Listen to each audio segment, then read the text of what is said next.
ஒரு பக்கம் கூட பிறந்தவங்களால பிரச்சனை வரும், இன்னொரு பக்கம் அதே கூட பிறந்தவன் தான் காப்பாற்ற போகிறான். இப்போ இதில் யார் நல்லவன் யார் கெட்டவன் தெரியாது. உங்களை தப்பாக வழி நடத்துறதுக்கு உண்டான சூழ்நிலைகள் இருக்குது. அதனால் யாரையும் நம்பாதீங்க. அடுத்தவர்களின் சந்தேக கண் உங்களுக்கு சங்கடத்தை ஏற்படுத்தும். நீங்கள் நல்லவனாக இருக்க விட மாட்டாங்க, ஆனால் நல்லவனாக இருந்தாகணும். செவ்வாய் உங்களை தூண்டுவார். சனி உண்மையாக இருக்கிறதுக்கு முயற்சி எடுக்கணும். நீங்கள் உண்மையாக இருந்துட்டீங்கன்னா உங்களுக்கு நல்லவன், இல்லை நீங்கள் காலி. இந்த சனியின் பார்வையில் செவ்வாய் வருது, செவ்வாயின் பார்வையில் சனி வருதுங்கிறது அவ்வளவு நல்ல விஷயம் கிடையாது. சரி, இதனால் என்ன பலன் அப்படின்னா, ஓம் ஸ்ரீ குருப்யோ நமஹ. ஹரிஹி ஓம். ஜெய் புவனேஸ்வரி. அனைத்து டிவோட்டி நேஷன் நேயர்களுக்கும் உங்கள் வேத ஜோதிடர் பிரகாஷ் நரசிம்மனின் அன்பான வணக்கங்கள். செவ்வாய் பெயர்ச்சி, மற்ற செவ்வாய் பெயர்ச்சி எல்லாம் எப்படி வேணால் இருந்தாலும் பெருசாக பாதிப்பை கொடுக்காட்டினாலும், இப்போ நடக்கக்கூடிய செவ்வாய் பயிற்சி 2025 ஜூலை முதல் செப்டம்பர் வரை உண்டான செவ்வாய் பயிற்சி பலருக்கு ஒரு மரண பயத்தை கொடுக்கும். என்ன சார் இவ்வளோ கெடுதலாக சொல்கிறீங்க அப்படின்னா, இது கெடுதல் கிடையாதுங்க, நல்ல விஷயந்தான். ஆனால் பயத்தை மட்டும் கொடுக்கக்கூடிய வகையில் இருக்குது. இந்த செவ்வாய் பயிற்சினால் என்ன பாதிப்புகள் வரும்னு பார்க்க போகிறோம். அதுக்கு முன்னாடி இந்த செவ்வாய் பயிற்சி எப்போ நடக்குது, எந்தெந்த ராசிக்கு எந்த ராசிக்கு போகிறாரு, எந்த ராசிகளுக்கெல்லாம் நல்லது நடக்கிறது அப்படின்னு பார்க்க போகிறோம். இப்போது செவ்வாய் பயிற்சி 1.5 மாதங்களுக்கு ஒரு தடவை பயிற்சி ஆகிறார். 45லேருந்து 48 நாள். இந்த செவ்வாய் பயிற்சி பார்த்திங்கன்னா திங்கட்கிழமை ஜூலை 28, 2025 அன்று செவ்வாய் சிம்ம ராசியிலிருந்து கன்னி ராசிக்கு பயிற்சி ஆகிறார். சிம்ம ராசிங்கிறது பூர்வ புண்ணிய ஸ்தானம். அதாவது காலபுருஷ தத்துவத்தில் மேஷ லக்னத்துக்கு அது 5ஆம் வீடு. 5ஆம் வீட்டிலிருந்து 6ஆம் இடத்துக்கு போகிறாரு. இது பொதுவான விஷயம் என்னன்னா, எதிரிகளால் பகை அதிகரிக்கக்கூடிய சூழ்நிலை ஏற்படும், விரயங்கள் ஏற்படுகின்ற சூழ்நிலை. இது நான் சொல்கிறது பொதுவான பலன், உலகத்துக்கு சொல்கிறேன். இதை தவிர தனிப்பட்ட ராசிக்கு வேற, அதே சமயம் உங்களுடைய தனிப்பட்ட லக்னத்துக்கு பலன்கள் மாறுபடும். இப்போது செவ்வாய் சிம்ம ராசியிலிருந்து கன்னி ராசிக்கு பயிற்சி ஆகிறார். சரி சார், கன்னி ராசிங்கிறது புதனுடைய வீடு. புதன் செவ்வாய்க்கு எதிரி. அதாவது சமபலமாக இருந்தாலும் எதிரியாக பாவிக்கக்கூடிய, அதாவது இந்த பாசிட்டிவ் சைடு நெகட்டிவ் சைடுன்னு சொல்லும்போது செவ்வாய் பாசிட்டிவ் சைடுனா புதன் நெகட்டிவ் சைடு, செவ்வாய் நெகட்டிவ் சைடுனா புதன் பாசிட்டிவ் சைடு. அதாவது ஆப்போசிட் சைடில் நிற்கக்கூடிய இரு கிரகங்களுடைய சந்திப்பு இது. அதாவது செவ்வாய் புதனுடைய வீட்டுக்கு போகிறாரு, எதிரியோட வீட்டுக்கு போகிறாரு. சரி, இதனால் என்ன பலன் அப்படின்னா, இதனால் பலன் கிடையாது, இதனால் நார்மல் பலன் தான். இதுக்கு மெயின் காரணம் என்னென்னா, காலபுருஷ தத்துவத்துக்கு 12ஆம் இடம், அந்த சயனஸ்தானம்னு சொல்லக்கூடிய மீன ராசியில் சனி பகவான் வக்கரமாக இருக்கார். தன்னுடைய சொந்த நட்சத்திர சாரத்தில் உத்திரட்டாதி நட்சத்திரத்தில் இருக்கார்.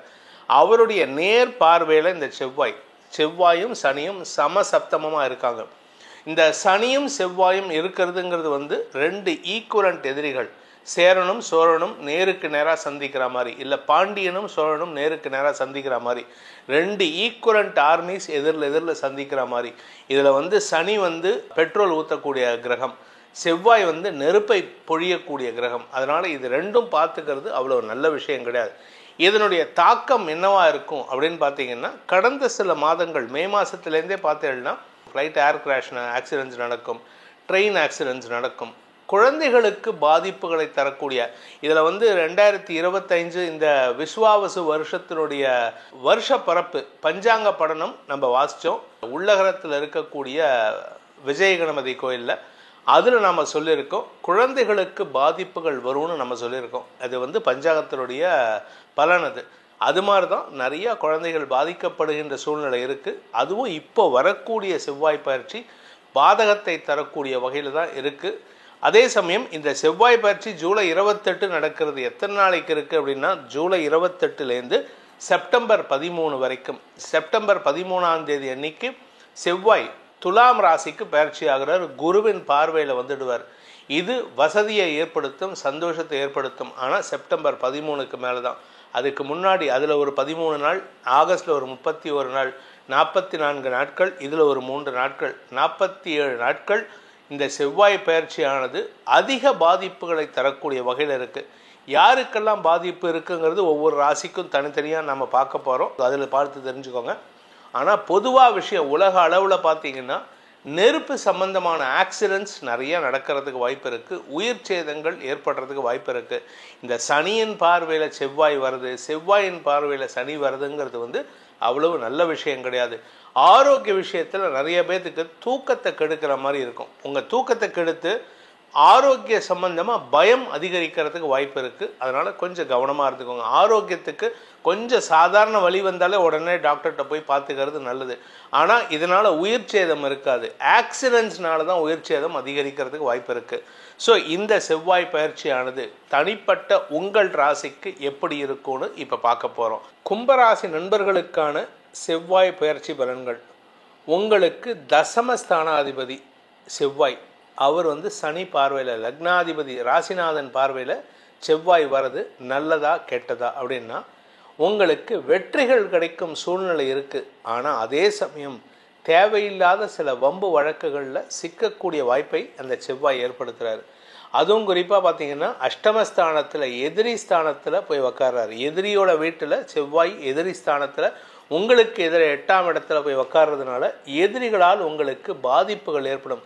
எப்படிப்பட்ட பாதிப்புகள் ஏற்படும்னா, உங்களுக்கு ஒரு பெரிய லாட்ரி விழப்போகுது.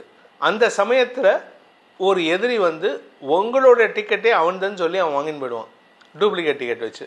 இது உங்களுக்கு பாதிப்பை ஏற்படுத்தும், நஷ்டத்தை ஏற்படுத்தும், வருமானத்தில் தடையை ஏற்படுத்தும். உங்கள் வேலை சம்பந்தமாக நீங்கள் செய்யக்கூடிய விஷயத்தில் கௌரவத்தை இழக்கக்கூடிய வாய்ப்பு இருக்குது. தசமஸ்தானாதிபதியான செவ்வாய் உங்களுடைய அஷ்டமஸ்தானத்திலேருந்து 11ஆம் இடத்தை பார்க்கறதுனால கௌரவம் பாழ்படும். அதாவது உங்கள் மரியாதை குறைவு ஏற்படுறதுக்கு வாய்ப்பு இருக்குது. மூத்த சகோதர சகோதரிகளின் ஆரோக்கிய விஷயத்தில் சற்று கவனம் கொள்வது நல்லது. அவருடைய ஆரோக்கியம், ஆயுள் இதெல்லாம் கொஞ்சம் கவனமாக இருந்துக்கோங்க. அவருடைய மருத்துவ ரீதியான சங்கடங்கள் அதிகரிக்கிறதுக்கு வாய்ப்பு இருக்குது. உங்களுடைய ஆரோக்கியமும் சொல்லிக்கிற மாதிரி இல்லை. ஏன்னா 2ஆம் இடத்துல இருக்கிற வக்ரசனி 4ஆம் இடத்தை பார்க்குறாரு. அதனால் கொஞ்சம் உடம்பு ரீதியாக உங்களுக்கும் சங்கடங்கள் ஏற்படுறதுக்கு வாய்ப்பு இருக்குது. ஒரு இடத்துல நிலையாக இருக்க முடியாது. ஒரு வீட்டிலேருந்து இன்னொரு வீட்டுக்கு போவீங்க, வீடை ஷிஃப்ட் பண்ணுவீங்க. ஷிஃப்ட் பண்ணோன்னே அங்கே போனோன்னே அங்கே இருக்கிற ஓனர் ஏதாவது சொல்லுவோம், அடுத்த ஒரு மாதத்தில் ஒரு வீட்டுக்கு அதாவது இடமாற்றம் ஏற்படுறதுக்கு வாய்ப்பு இருக்குது. நீர் நிலம் சார்ந்த விஷயங்களில் உங்களுக்கு சங்கடங்கள் ஏற்படுறதுக்கு உண்டான சூழ்நிலை ஏற்படும். நீர் நிலம் சார்ந்த விஷயங்களில் உங்களுக்கு செலவுகள் ஏற்படுறதுக்கு வாய்ப்பு இருக்குது. கும்பராசியில் பிறந்தவங்களை பொறுத்த வரைக்கும் உங்களுடைய உடன்பிறப்புகள் உங்களுக்கு சாதகமாக இருந்தாலும் அவங்க கூட இருக்கிறவங்க எதிரிகள், உங்களுடைய எதிரிகள் உடன்பிறப்புகளை ஏதாவது மாற்றுறதுக்கு முயற்சி பண்ணுவாங்க. அதனால் கொஞ்சம் கவனமாக இருந்துக்கிறது நல்லது. ஆனால் அதே சமயம் உங்களுடைய 5ஆம் இடத்துல இருக்கிற குருவின் காரணமாக பல நன்மைகள் ஏற்படுறதுக்கு வாய்ப்பு இருக்குது. உங்களை பாதுகாக்கிறதே உங்கள் கூட பிறந்தவங்க தான். ஒரு பக்கம் கூட பிறந்தவங்களால பிரச்சனை வரும், இன்னொரு பக்கம் அதே கூட பிறந்தவன் தான் காப்பாற்ற போகிறான். இப்போ இதில் யார் நல்லவன் யார் கெட்டவன் தெரியாது. எங்கள் அண்ணன் நல்லவனா கெட்டவனான்னு தெரியாது. நீங்கள் அவர்கிட்ட கேட்டிங்கன்னா இந்த நாயகன் படத்தில் சொல்கிற மாதிரி நீங்கள் நல்லவரா கெட்டவரா அப்படின்னு கேட்டால் தெரியாது, சொல்ல தெரியாது. அவங்க நல்லதும் பண்ணுவாங்க, உங்களுக்கு அதே சமயம் கெடுதலையும் பண்ணக்கூடிய வகையில் இருக்காங்க. வியாபாரிகளை பொறுத்த வரைக்கும் உங்களுடைய காம்படிட்டர்ஸ் உங்களுக்கு சிக்கலை ஏற்படுத்துவார்கள்.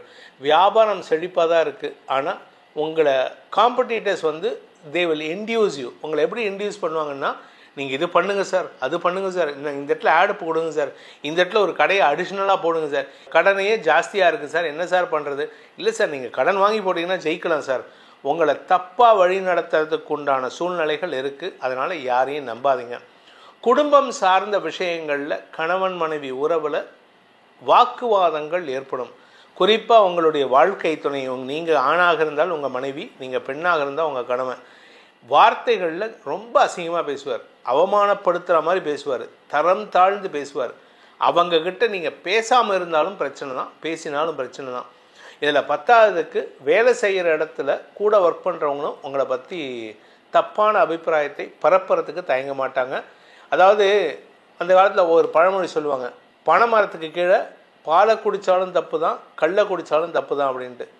நீங்கள் பனைமரத்துக்கு கீழே இல்லை, பனைமரம் இருக்கிற ரோடில் ஓரத்தில் நின்று இந்த பக்கம் போனால் பனைமரம் இருக்கிற ஏரியா அப்படின்னு சொன்னால் கூட நீங்கள் இந்த ரோட்டில் நின்னாலே நீ எதுக்கு அங்கே அதுக்கு தானே வந்த அப்படின்னு உங்களை சந்தேகமாக பார்ப்பாங்க. அதாவது அடுத்தவர்களின் சந்தேக கண் உங்களுக்கு சங்கடத்தை ஏற்படுத்தும். நீங்கள் நல்லவனாக இருக்க விட மாட்டாங்க, ஆனால் நல்லவனாக இருந்தாகணும். அப்படி இருந்தேன்னா மட்டும்தான் நீங்கள் ஜெயிக்க முடியும்.